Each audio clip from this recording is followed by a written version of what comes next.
चलिए स्टूडेंट, हम लोग प्रश्नावली 2.1 के सवालों को सॉल्व करते हैं। देखिए क्वेश्चन नंबर 1 में क्या कहा जा रहा है, आप लोग क्वेश्चन को पढ़िए। निम्नलिखित व्यंजकों में कौन कौन एक चर में बहुपद है और कौन कौन नहीं है, कारण के साथ अपने उत्तर दीजिए। तो स्टूडेंट, यहाँ पर मैं कुछ बीजीय व्यंजक दिए गए हैं और ये जो बीजीय व्यंजक दिए गए हैं इनमें से मैं बताना है कि कौन कौन एक चर में बहुपद है और कौन कौन नहीं है। हमें कारण भी बताना है। तो चलिए स्टूडेंट, सबसे पहले हम समझते हैं कि ये जो बहुपद है ये क्या होता है। बहुपद को समझना पड़ेगा, तभी आप लोग ये जो बीजीय व्यंजक आप देख रहे हो इसको देख करके बता सकते हो ये बहुपद है या नहीं है। अब यहाँ पर लिखा गया चर, तो सबसे पहले आपको चर भी समझना पड़ेगा। चर क्या होता है, चर क्या होता है, तो आप लोग जानते होंगे कि जब हम लोग बीजगणित पढ़ते हैं तो बीजगणित में हमारे पास दो टर्म यूज होते हैं। देखिए, एक चर होता है, एक अचर होता है, ठीक है। अब चर की बात करें तो जैसे आप लोग एक्स वाई जेड नाम मानते हो ना, एक्स वाई जेड, ये हमारे क्या होते हैं, चर होते हैं। जैसे इनके मान हमेशा बदलते रहते हैं। कहीं पर आपको x बराबर 1 मिलेगा, तो कहीं पर x बराबर 2 मिलेगा, कहीं पर x बराबर 3 मिलेगा, कहीं पर x बराबर आपको 4 मिलेगा, कहीं पर आपको x बराबर 0 मिलेगा। यानी कि ये जो x का मान है, तरह तरह की जो स्थितियां होगी उनमें इनका मान बदलता रहता है। ये जो y है एकदम x की भांति प्रयोग होता है। y के भी मान 1 2 3 4 0 -1 -2 कुछ भी हो सकता है, बदलते रहते हैं, ठीक है। इसी तरीके से z का मान। लेकिन अगर हम अचर की बात करते हैं तो ये जो हमारे अचर होते हैं, जैसे 1 हमारा क्या है, अचर है, सब जगह 1 हमारा 1 ही होगा, ठीक है। 2 हो गया, 3 हो गया, 5 हो गया, 6 हो गया, 7 हो गया, 8 हो गया, ठीक है। तो ये हमारे क्या होते हैं, अचर होते हैं। और आप समझिए जो हमारा ए बी सी होता है इसका भी प्रयोग अचर की ही भांति किया जाता है, ठीक है। तो इतना बात आप लोग समझ गए। अब बात कर लेते हैं बीजीय व्यंजक की, ठीक है। बीजीय व्यंजक, अब जैसे समझिए हमारे पास कोई भी चर है x, तो a हमारा क्या है, एक बीजीय व्यंजक है, ठीक है। या फिर अगर हम इसकी बात करें 2 को हम x से मल्टीप्लाई कर दें, इसमें 5 जोड़ दें, तो a भी हमारा क्या हो गया, एक बीजीय व्यंजक हो गया। समझ पा रहे हो आप लोग। चलिए आगे देखते हैं। जैसे हमने लिखा यहाँ पर 5y + 3x + z, तो ए भी हमारा क्या हो गया, एक बीजीय व्यंजक हो गया।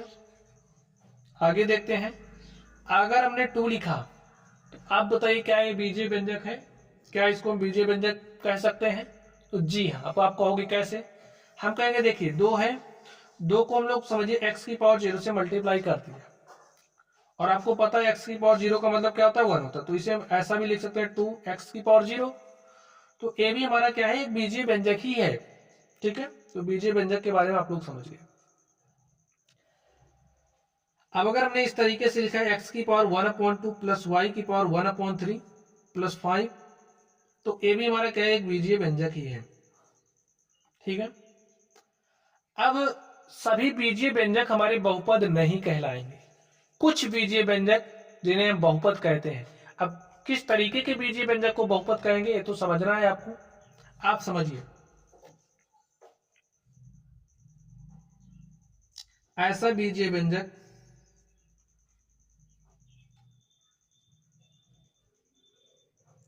बहुपद कहलाता है।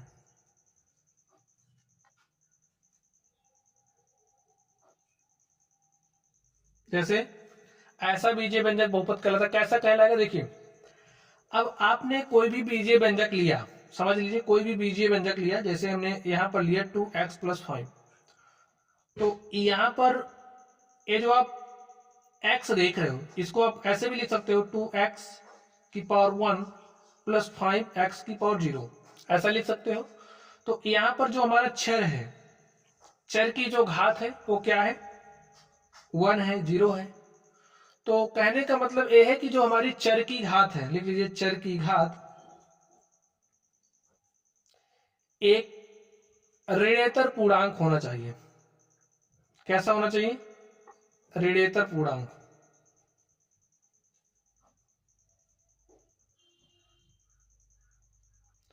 अब आप कहेंगे ये जो ऋणेतर है, ऋणेतर का मतलब क्या होता है, ऋणेतर का मतलब ऋण से इतर, यानी कि ऋण वाले को छोड़ करके बाकी सब कुछ हो सकता है। ठीक है, ऋणेतर पूर्णांक होना चाहिए। अब जैसे बात करें ऋण वाले को छोड़ करके, यानी कि आप लोग ये संख्या रेखा देखते हैं, संख्या रेखा पर हमारा 0 होता है, 1 2 3 4 5 ऐसे हमारी संख्याएं होती हैं, और इस तरफ -1 -2 -3 -4 ऐसे होती है संख्या, ठीक है, माइनस इंफिनिटी तक, इधर इंफिनिटी तक। तो ऋण वाली संख्याओं को छोड़ देना है, ऋणात्मक ये जो पूर्णांक है इनको छोड़ करके बाकी जो हमारे बच रहे हैं चर की घात में, अगर a है 0 1 2 3 4 5 6 7 8 9 10 इस तरीके से कुछ भी है, तो जो हमारा बीजीय व्यंजक होगा वो क्या कहलाएगा, बहुपद कहलाएगा। ठीक है, अब आगे देखिए, नंबर 1 लिख लीजिए, जो चर की घात है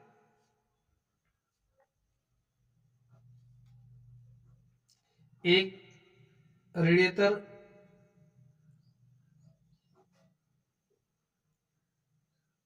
पूर्णांक होना चाहिए। अगर हम इसके एग्जाम्पल को दिखाना चाहें, लिखना चाहें, तो लिख सकते हो 2x + 5, ये भी हमारा क्या है, बहुपद है। अगर हम लिखे 2x + 5 y + 3, तो स्टूडेंट ये भी हमारा एक बहुपद ही है। ठीक है, चलिए अगर इस तरीके से लिखे 3x + 5y + z, तो ये भी हमारा क्या है, एक बहुपद ही है। अब देखिए इसमें डिफरेंस क्या है, तो देखिए अगर जो भी हमारा बीजीय व्यंजक है, यानी कि जो भी हमारा बहुपद है, बहुपद में एक चर प्रयुक्त किया गया हो, ठीक है, लिख दीजिए, अगर बहुपद में एक चर प्रयुक्त किया गया है तो इसे एक चर वाला बहुपद कहते हैं। ठीक है, क्या कहेंगे, इसे एक चर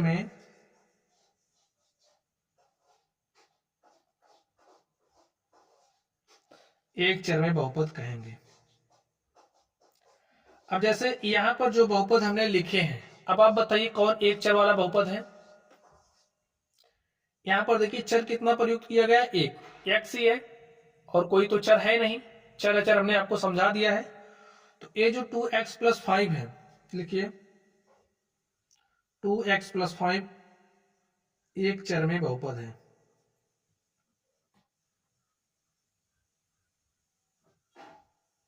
ठीक स्टूडेंट, अब देखिए अगर दो चर प्रयुक्त हुए हैं तो इस तरीके का तो बहुपद होगा, वो दो चर में बहुपद होगा। कितने चर में बहुपद होगा, दो चर में। ठीक है, जैसा कि आप लोग यहां पर देख सकते हैं, x भी एक चर है, y भी एक चर है, तो a हमारा दो चर में बहुपद है। ठीक है, चलिए यहां पर आप लोग देख सकते हैं, अगर तीन चर प्रयुक्त हुए हैं तो इसे क्या कहेंगे, तीन चर में बहुपद।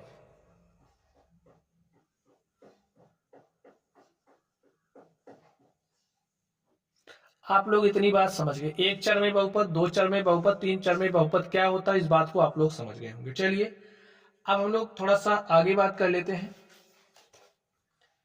अब आप समझिए हमारे पास कोई भी बहुपद इस तरीके से है, जैसे चलिए हमने बहुपद एक चर में बहुपद सीख लिया, दो चर में बहुपद क्या होता है, तीन चर में बहुपद क्या होता है, हमने सीख लिया। चलिए हम आगे बात करते हैं। एक पदी बहुपद किसे कहोगे, दो पदी बहुपद किसे कहोगे, त्रिपदी बहुपद किसे कहोगे। ठीक है, एक पदी, द्विपदी बहुपद और त्रिपदी बहुपद।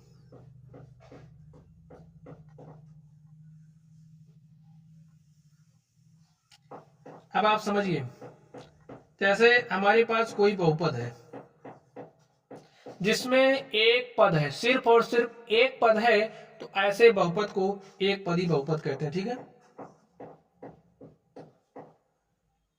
एक पद हो, एक ऐसा बहुपद जिसमें सिर्फ और सिर्फ एक पद हो, एक पदी बहुपद कहलाता है। उदाहरण देख लीजिए, जैसे अगर हम x लिखे तो हमारा एक पदी बहुपद है, ठीक है, क्योंकि इसमें एक पद है। 5x लिखा तो ये भी हमारा एक पदी बहुपद है। y लिखा तो ये एक पदी बहुपद है। अगर हमने सिर्फ 5 लिख लिया तो ये भी हमारा एक बहुपद है और एक पद है इसमें, तो एक ही पदी बहुपद है। और अगर हम लिखें इसको 7z तो ये भी हमारा एक पदी बहुपद है। समझ गए स्टूडेंट? चलिए, एक ऐसा बहुपद जिसमें दो पद हों, तो ऐसे जो हमारे बहुपद होंगे वो द्विपदी बहुपद कहलाएंगे। ठीक है, जैसे देख लीजिए, तो इसका उदाहरण देखिए स्टूडेंट, द्विपदी का देखिए, अब दो पद होने चाहिए। ठीक है, जैसे अगर हमने यहाँ पर लिखा 2x + 5, एक पद ए हो गया, दूसरा पद ए हो गया, तो ये जो हमारा बहुपद है कैसा हो गया? द्विपदी हो गया। चलिए, अगर हमने यहाँ पर लिखा x² प्लस में 2, तो ये हमारा कैसा बहुपद हो गया? ये भी दो पदी हो गया। चलिए आगे देख लेते हैं, अगर हमने लिखा इसको 2i + 3, तो ये भी हमारा क्या हो गया? द्विपदी हो गया। अब आप लोग समझ पा रहे होंगे कि अगर दो पद हैं तो द्विपदी बहुपद, एक पद है तो एक पदी। इस तरीके से देखिए, चलिए त्रिपदी की बात कर लेते हैं। 3 पद हो, एक ऐसा बहुपद जिसमें पदों की संख्या 3 हो, तो कैसा बहुपद कहलाएगा? त्रिपदी। जैसे x² + 2x + 5, तो ये हमारा कैसा हो गया? त्रिपदी हो गया। चलिए आगे बात करते हैं, अगर हमने लिखा x + y + 3, तो ये भी त्रिपदी हो गया। x + y + z, तो ये भी हमारा क्या हो गया? एक 3 पद में बहुपद हो गया। ठीक है, 3 पद है तो 3 पदी बहुपद हो गया। तो समझ पा रहे होंगे आप लोग? चलिए, इतनी बात आप लोग समझ गए। अब चलिए थोड़ा सा हम लोग आगे और सीख लेते हैं। अब बहुपद की घात क्या होगी? जैसे अगर हमारे पास कोई भी बहुपद है तो उस बहुपद की घात क्या होगी? ठीक है, बहुपद की घात हम लोग सीखेंगे। अब समझिए, हमारे पास कोई भी बहुपद है, चलिए ले लेते हैं एक बहुपद हम। समझिए, हमारे पास एक बहुपद है और हम जानना चाह रहे हैं कि ये जो बहुपद है इसकी घात क्या है। तो इस बहुपद को आप लोग कैसे लिख सकते हैं? देखिए, 2x⁻1 5x⁻0। जैसे अगर हमारे पास कोई भी बहुपद है तो उस बहुपद में चर की जो अधिकतम घात होगी, लिख लीजिए, बहुपद में चर की अधिकतम घात, चर की अधिकतम घात बहुपद की घात कहलाती है।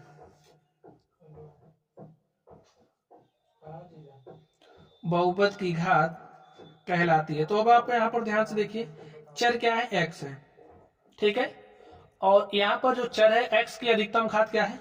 1 है, 0 है, तो 1 और 0 में बड़ी कौन है? 1 है ना। तो लिखिए, तो ये जो हमारा बहुपद है इसकी घात क्या है? 1। चलिए आगे देख लेते हैं। हमने एक दूसरा एग्जांपल लिया, इस तरीके से x² + 3x + 5। अब अगर हम जानना चाह रहे हैं कि जो हमारा बहुपद है इसकी घात क्या है, तो आप क्या बताओगे? बताइए।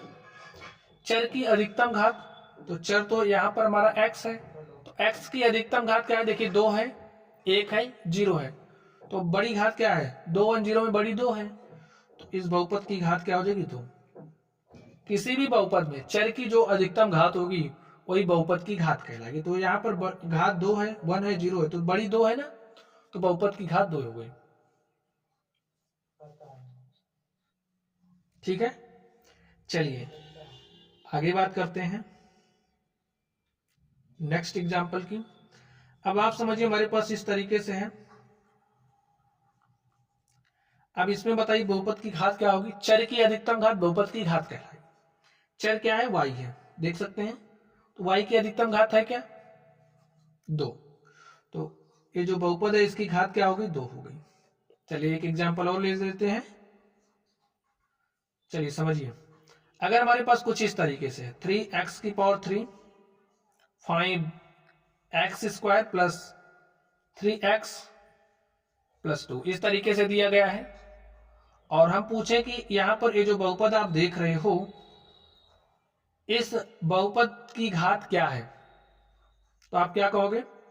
चर क्या है? x है, और x की अधिकतम घात क्या हो जाएगी 3। ये हमारा जो बहुपद है वो 3 घात का बहुपद है, जिसे हम लोग त्रिघाती बहुपद कहेंगे। ठीक है, अब देखिए ये जो घात है, घातों के आधार पर बहुपदों का नाम क्या होगा, समझ लीजिए। अगर कोई बहुपद है जिसकी घात 1 है, देखिए घात 1 है, तो घात 1 वाले बहुपद को हम लोग रैखिक बहुपद कहते हैं। समझ गए, ये समझ गए।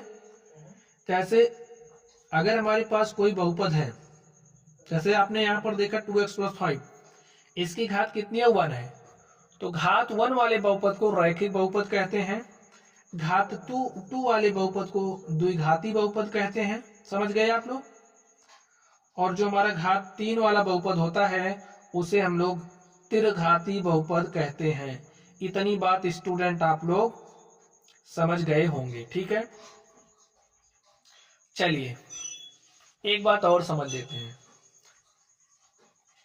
सारा कॉन्सेप्ट हमने सीख लिया है, थोड़ा सा बात और समझिए। हमारे पास एक बहुपद इस तरीके से है। ठीक है, अगर हम पूछें यहां पर जो हमारा x है उसका गुणांक क्या है, coefficient of x is what, बताइए।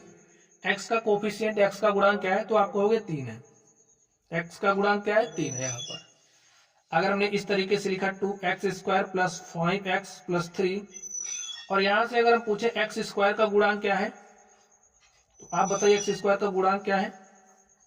देखिए x² को किससे गुणा किया जा रहा है, 2 से, तो x² का गुणांक क्या हो जाएगा 2। पूछे x का गुणांक क्या है, तो आप बताइए x का गुणांक क्या होगा 5। ठीक है, चलिए यहाँ पर आप लोग एक बात और बता दीजिए। जैसे अगर यहाँ पर लिखा हमने x + 3, तो आप बताइए यहाँ पर x का गुणांक क्या है, तो यहाँ पर x को किससे गुणा किया जा रहा है आपको नहीं दिखाई दे रहा, लेकिन जहाँ कुछ नहीं होता वहां 1 होता है। 1 × x तो लिख ही सकते हैं, तो x का गुणांक क्या हो जाएगा 1। ठीक है, ये हमारा क्या है, x का गुणांक। समझ गए स्टूडेंट। चलिए थोड़ा सा बात और समझ लीजिए। समझिए हमारे पास एक बहुपद इस तरीके से है, x² - 5x + 3, और यहां से अगर हम पूछे x² का गुणांक क्या होगा, आप बताइए x² का गुणांक क्या है, तो x² का गुणांक यहाँ पर कुछ नहीं दिख रहा, तो 1 है। ठीक है, यहां से अगर हम पूछे x का गुणांक क्या है, तो आप बताइए x का गुणांक क्या होगा, बताइए। x का गुणांक हमारा हो जाएगा, देखिए -5। ठीक है, तो कुछ बातें आप लोग समझ लीजिए, और उसके बाद हम लोग चलेंगे प्रश्नावली पर, और प्रश्नावली के प्रश्नों को हल करेंगे। कॉन्सेप्ट आपके लिए इंपॉर्टेंट है, आप समझिए। अभी हमने एक रैखिक बहुपद की बात करी, ठीक है, ऐसा बहुपद जिसकी घात 1 हो। बहुपद की घात 1 वाले जो भी बहुपद होते हैं रैखिक बहुपद कहलाते हैं। अगर हम लोग जनरल फॉर्म की बात करें रैखिक बहुपद की, तो क्या है, ax + b। हाँ, कंडीशन ए है कि जो a का मान है वो हमारा 0 नहीं होना चाहिए। ठीक है, तो इस तरीके का जो बहुपद है वो रैखिक बहुपद कहलाएगा। दूसरी देख लीजिए, हमने द्विघाती बहुपद की बात करी। द्विघाती बहुपद का जो जनरल फॉर्म है वो क्या हो जाएगा, ax², इसी रूप का होना चाहिए। ठीक है, अगर इस रूप का आपको दिख रहा है तो रैखिक बहुपद, इस रूप का दिख रहा है अगर ax² + bx + c, तो यहां पर हमारा जो a है, a का मान 0 नहीं होना चाहिए। तो इस तरीके का जो बहुपद होगा वो हमारा द्विघाती बहुपद कहलाएगा। चलिए त्रिघाती की बात कर लेते हैं। अगर हमारे पास कोई बहुपद है जिसकी घात 3 है, तो घात 3 वाला बहुपद त्रिघाती बहुपद कहलाएगा, और उसका जनरल फॉर्म क्या हो जाएगा, ax3 bx² + cx + d। ठीक है, हाँ, कंडीशन क्या है, जो a है a का मान 0 नहीं होना चाहिए। समझ गए। ए बी सी डी क्या है, कांस्टेंट है, ए बी सी कांस्टेंट है, ए बी बी क्या है, कांस्टेंट है, यानी कि अचर राशि है। इतनी बात आप लोग समझ गए होंगे। अब अगर आप लोग ये बात समझ गए तो जो प्रश्नावली है, प्रश्नावली के सवालों को आप लोग बहुत ही आसानी के साथ हल कर पाएंगे। चलिए क्वेश्चन को ध्यान से देखिए। निम्नलिखित व्यंजकों में कौन कौन एक चर में बहुपद है और कौन कौन नहीं है, कारण के साथ अपने उत्तर दीजिए। तो स्टूडेंट बताइए, यहां पर देखिए 4x² - 3x + 7। अब चर क्या है बताइए, चर हमारा x है और x की पावर पर आप लोग ध्यान दीजिए, x की पावर क्या है, ऋणेतर पूर्णांक है ना, ऋण से इतर है यानी कि सभी धनात्मक है।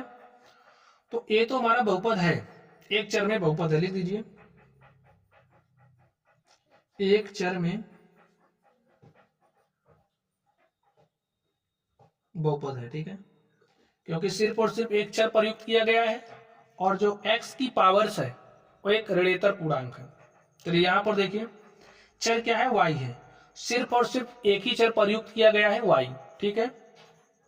तो एक चर वाला बहुपद हो गया कि नहीं हो गया। अब यहाँ पर हमें चर की घात देखनी है, तो चर की घात क्या है, 2। 2 हमारा एक शून्येतर पूर्णांक है, तो ये भी क्या है, एक चर में बहुपद है। कॉन्सेप्ट हमने आपको समझा दिया, ठीक है। यहां पर ध्यान दीजिए, अब चर क्या है, यहां पर ये जो हमें दिया गया है, यहां पर चर क्या है, t, और चर लिख लीजिए, चर हमारा क्या है, t है। t की घात देखिए, इसको आप कैसे लिख सकते हो, √2। अगर आपको कहीं पर इस तरीके से लिखा गया है √a, तो इसका मतलब आप क्या समझोगे, जो a है उसकी पावर 1/2 है, और 1/2 हमारा एक ऋणेतर पूर्णांक नहीं है, तो लिख सकते हो 3t की पावर 1/2 प्लस t √2। तो यहां पर देखिए t चर है और t की पावर 1/2 है, ठीक है, यानी कि एक ऋणेतर पूर्णांक नहीं है। लिखिए t की घात एक ऋणेतर पूर्णांक नहीं है।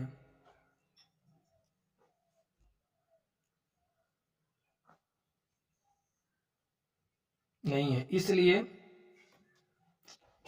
यह एक चर में बहुपद नहीं है।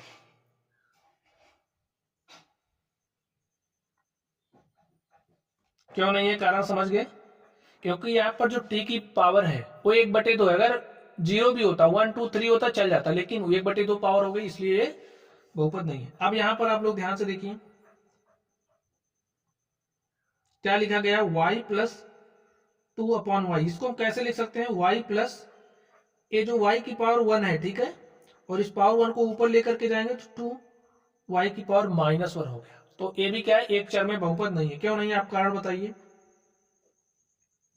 चर तो y है, ठीक है, लेकिन y की जो घात है वो देखिए ऋणेतर पूर्णांक है, नहीं है, -1 पावर आ गई, इसलिए हमारा एक चर में बहुपद नहीं है।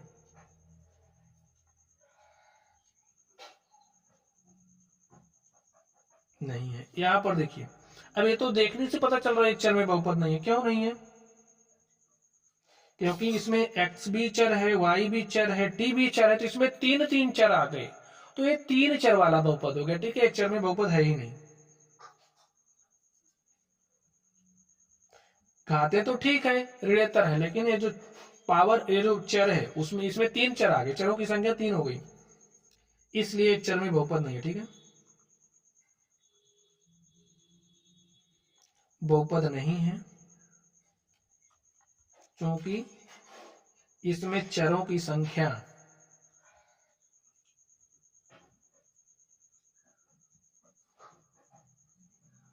3 है, X Y Z, X Y T. तो चलिए अब हम लोग अगले प्रश्न पर चलते हैं और देखते हैं हमारा अगला प्रश्न क्या है। तो स्टूडेंट क्वेश्चन नंबर 2 आप लोग ध्यान से देखिए, निम्नलिखित में से प्रत्येक में x² का गुणांक लिखिए। देखिए अभी हमने आपको गुणांक लिखना सिखाया था, तो हमें क्या लिखना है, x² का गुणांक लिखना है, सिर्फ और सिर्फ x² का गुणांक लिखना है। तो यहां पर देखिए x² का गुणांक क्या है, चलिए लिख लीजिए 2 + x² + x। तो x² का गुणांक 2 + x² को कैसे लिख सकते हैं, 1 गुणे x² + x। तो x² को किससे गुणा किया जा रहा है, 1 से, तो लिखिए x² का गुणांक 1 है। यहां पर देखिए x² का गुणांक बताना 2 प्लस, ठीक है, -1 से गुणा किया जा रहा है, एक्स स्क्वायर प्लस एक्स की पावर 3, ऐसा लिख सकते हैं ना। अब आप कहोगे प्लस कैसे आ गया, तो हम कहेंगे इसको खोल दीजिए, एक्स स्क्वायर को -1 से मल्टीप्लाई करोगे minus x square, minus x देखिए, और माइनस प्लस क्या हो जाएगा माइनस, तो यही लिखा गया, ज्यादा कुछ नहीं है, ठीक है। लिखिए एक्स स्क्वायर का गुणांक क्या है, -1 है। यहां पर देखिए इसमें बताना है एक्स स्क्वायर का गुणांक क्या है। अब आप देख करके बताइए एक्स स्क्वायर को किससे गुणा किया जा रहा है, π/2 से ना, तो एक्स स्क्वायर का गुणांक क्या हो गया, π/2, गुणांक π/2 है। यहां पर देख लीजिए, निम्नलिखित में से प्रत्येक में एक्स स्क्वायर का गुणांक लिखना है, तो यहां पर आपको एक्स स्क्वायर ही नहीं दिख रहा है, तो कैसे लिखोगे बताइए। तो अगर हम ऐसे लिख दें 0x² प्लस √2 x + 1, तो बताइए यही तो लिखा गया है। एक्स स्क्वायर को 0 से गुणा करेंगे तो 0 हो जाएगा, और 0 में इतने को जोड़ेंगे तो इतना ही आएगा। तो यहां से एक्स स्क्वायर का गुणांक आप क्या लिख सकते हो, लिखिए एक्स स्क्वायर का गुणांक 0 है। तो इस तरीके से स्टूडेंट यहां पर ये जो हमारा क्वेश्चन नंबर 2 था, हमने क्वेश्चन नंबर 2 को हल कर लिया है। चलिए अब हम लोग क्वेश्चन नंबर 3 पर चलते हैं और क्वेश्चन नंबर 3 को सॉल्व करते हैं। इसमें देखिए क्या कहा जा रहा है, 35 घात के द्विपद का और 100 घात के एक पदी का एक एक उदाहरण दीजिए। तो चलिए 35 घात का हमें द्विपद बहुपद चाहिए, ठीक है। 35 घात के द्विपद का उदाहरण लिखना है 100 घात के एक पद का, 100 घात के एक पदी बहुपद का उदाहरण लिखना है। अब आप बताइए कैसे लिखोगे, आप कुछ भी लिख सकते हो ना, लेकिन हाँ ध्यान रखना है बहुपद होना चाहिए। बहुपद होने के लिए जो भी आप चर लोगे, चर की पावर ऋणात्मक पूर्णांक होना चाहिए। तो हमें द्विपद लिखना है, तो आप यहाँ पर चर में x लीजिए, और x बहुपद की घात क्या होनी चाहिए, 35। तो x की सबसे बड़ी घात क्या कहलाती है, बहुपद की घात कहलाती है, आपको पता है। द्विपद बनाना है तो एक पद तो हो गया, दूसरा पद बनाने के लिए इसमें आप कुछ भी जोड़ दीजिए, ठीक है। चलिए हमने इसमें 5 जोड़ दिया, तो हो गया उदाहरण। आप ऐसे और भी लिख सकते हो, देखिए x की पावर 35 + 4, x की पावर 35 ही लिखना है +1, कुछ भी लिख दो। y में लिखना चाहते हो तो y की पावर 35 + 2, ऐसे लिख सकते हो, तो कुछ भी लिख सकते हो, ठीक है। चलिए एक उदाहरण देना था, हमने आपको कई उदाहरण दे दिए। यहां पर 100 घात के एक पदी का उदाहरण, एक पदी में मतलब कि एक ही पद होना चाहिए, घात 100 होना चाहिए, जैसे घात 100 चढ़ा दो हो गया एक पदी। ऐसे आप दूसरे भी उदाहरण देख सकते हो, y की पावर 100, z की पावर 100, t की पावर 100, ये हमारे एक पदी के उदाहरण हो गए। चलिए अब चलते हैं प्रश्न संख्या 4 पर। निम्नलिखित बहुपदों में से प्रत्येक बहुपद की घात लिखिए। अब हमें क्या करना है, प्रत्येक बहुपद की घात लिखनी है। तो आप बताइए बहुपद की घात क्या होती है। जैसे अगर हमारे पास कोई भी बहुपद है, तो बहुपद में जो चर होता है, चर की अधिकतम घात, यानी कि यहाँ पर जो बहुपद है इसमें चर क्या है, x है, तो x की जो सबसे बड़ी घात होगी वही बहुपद की घात कहलाएगी। तो यहाँ पर देखिए चर क्या है, x है, तो यहाँ पर पावर 3 है, 2 है, 1 है, तो बताइए सबसे बड़ी पावर कौन है, 3 है ना। लिखिए बहुपद की घात 3 है। तो स्टूडेंट जो कॉन्सेप्ट हमने आपको सिखाया, अगर कॉन्सेप्ट आप लोग समझ गए तो प्रश्नावली आपके लिए क्या है, हलवा है, ठीक है। यहां पर देखिए बहुपद की घात क्या हो जाएगी, देखिए चर क्या है, y है ना, y की अधिकतम घात कितनी है, 2 है। लिख दीजिए बहुपद की घात 2 है, तो ऐसे आप लिख सकते हैं। यहां पर देखिए ये जो बहुपद है इसमें चर क्या है, t है, t है ना, t की अधिकतम घात क्या है बताइए, t की अधिकतम घात 1 है। अगर यहाँ पर कुछ नहीं दिख रहा तो 1 लिखा है, t की पावर 1 का मतलब t ही होता है, t की पावर 0 का मतलब 1 होता है, आपको समझना पड़ेगा। तो लिखिए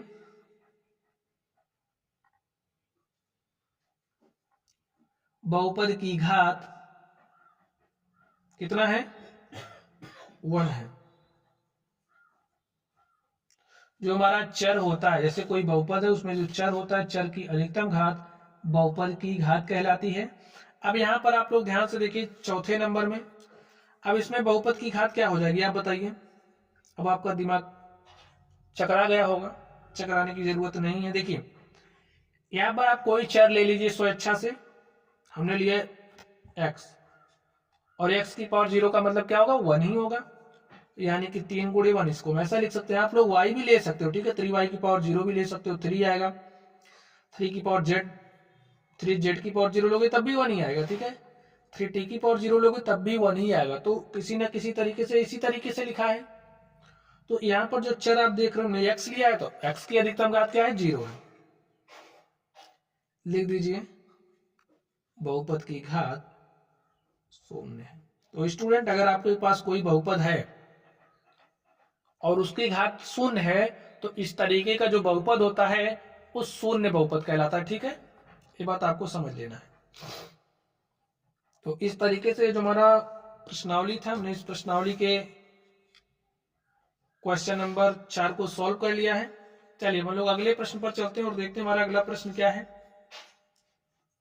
तो देखिए 5वें नंबर में, बताइए कि निम्नलिखित बहुपदों में कौन कौन बहुपद रैखिक है, कौन कौन द्विघाती और कौन कौन त्रिघाती है। तो स्टूडेंट आपको पता है रैखिक बहुपद कब होगा, द्विघाती कब होगा, त्रिघाती कब होगा। स्टार्टिंग में हमने आपको सब कुछ बता दिया है, ठीक है। अब देखिए रैखिक होने के लिए अगर हमारा जो बहुपद है, बहुपद की अधिकतम घात 1 है, तो रैखिक बहुपद। यहां पर देखिए क्या है, ये जो बहुपद है इसमें चर की अधिकतम घात क्या है, 2 है। देखिए एक्स स्क्वायर प्लस एक्स में चर क्या है, x है। तो x की अधिकतम घात कितनी है, अधिकतम घात देखिए 2 है, यहां पर 1 है, तो अधिकतम घात 2 ही है, 2 है, इसलिए यह एक द्विघाती बहुपद है, ठीक है।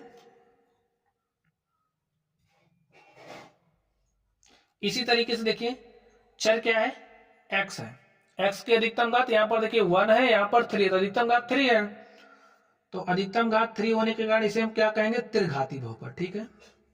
कारण आप लोग समझ रहे हैं, तो बार बार बताने की जरूरत तो है नहीं। यहां पर देखिए इसको आप क्या कहोगे, इसमें चर क्या है, y है, y की अधिकतम घात देखिए 2 है, तो अधिकतम घात 2 है, इसलिए इसे क्या कहेंगे, द्विघाती बहुपद। यहां पर देखिए 1 प्लस एक्स, चर क्या है, x है, x की अधिकतम घात 1 है, तो घात 1 वाले बहुपद को क्या कहते हैं, रैखिक बहुपद, ठीक है। ये हमारा कैसा बहुपद है, रैखिक बहुपद। यहां पर देखिए 3t, चर क्या है, t है, t की पावर अधिकतम क्या है, 1 है, तो घात 1 वाले बहुपद को क्या कहेंगे, रैखिक बहुपद।